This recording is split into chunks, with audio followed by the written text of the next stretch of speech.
Hello, ఎవరు మాట్లాడేది? పురుషోత్తం అన్నయ్య. తీసుకున్న డబ్బు తిరిగి ఇవ్వకుండా ఏంటో అన్నయ్య గిన్నయ్య అంటావు. నీ దగ్గరగా వస్తున్నా. అదేం లేదు, మా చెల్లెలి నిశ్చితార్థం జరుగుతోంది. విన్నాను. నేను ఇప్పుడే వస్తే లెక్కలు సెటిల్ చేసుకోవచ్చు కదా. ఏమంటావు మరి?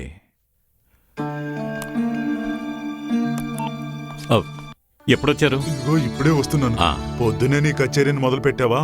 ఏం చెప్పమంటారు, అవసరమైనప్పుడు నా దగ్గర డబ్బు తీసుకుని నన్ను దేవుడు దేవుడు అని పొగిడిన వాళ్ళంతా ఇప్పుడు నన్ను రాక్షసుడు రాక్షసుడు అంటున్నారు. అదొక్కటేనా, నోటుకొచ్చినట్టలా తిడుతున్నారు. అన్యాయపు వడ్డీవాడని మోసగాడని అంటున్నారు.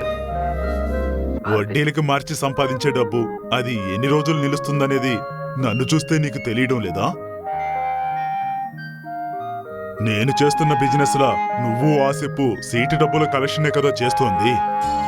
హోటల్, చెట్ల వ్యాపారము అని మీలా నేను కూడా యజమానిలా ఉండేవాణ్ణి. ఆ తర్వాత ఏం జరిగిందో మీరే చూశారు కదా. చేతిలో చిల్లి గవ్వ లేకుండా రోడ్డు మీద పిచ్చోళ్లా తిరుగుతున్నాను. ఏదైనా అవసరమైతే నన్ను అడగచ్చు కదండి. నాకేం కావాలి? కొద్ది కొద్దిగా కాలును మోకాల వరకు తీసేశారు. పడుకొని పడుకొని గాయం కూడా ఎక్కువైంది. నాకున్న నొప్పిని నిన్ను కొంచెం భరించమంటే అది నీ వల్ల అవుతుందా? నేను మీ ఇద్దరిని నా సొంత కొడుకుల్లాగే చూసుకున్నాను.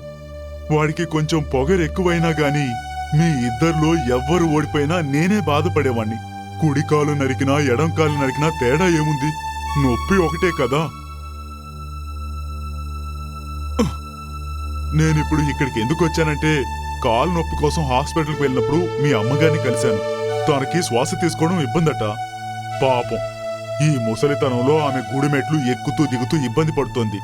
ఆమెనిలా బాధ పెట్టుకు పురుషోత్తం. తను అల్లాడాల్సిందే, అదే తనకి శిక్ష.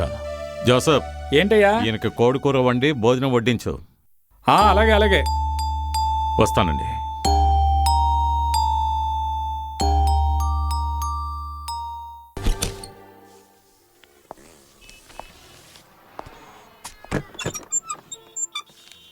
Good morning Purushottam.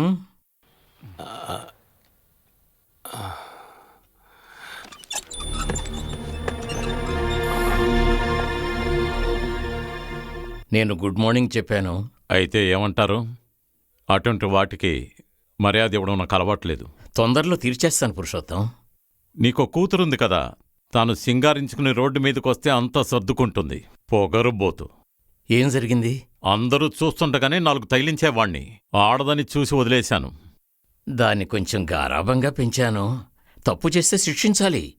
చంటి పిల్ల గదండి. మీకు చంటి పిల్లే. డబ్బెక్కడా?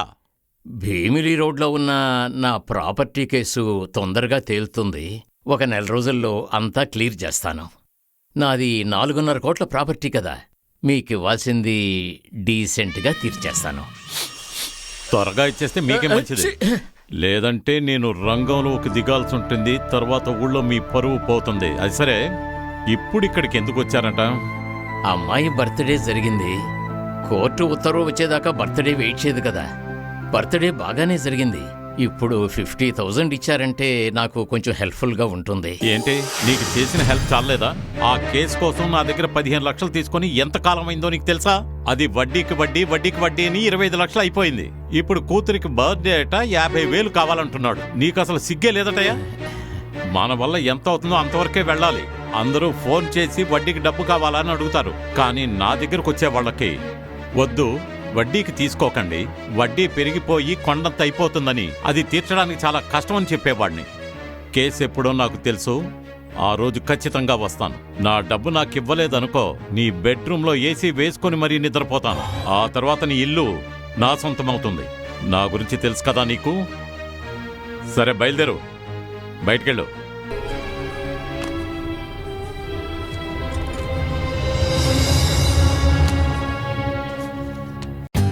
For more updates, like, comment, subscribe to our channel.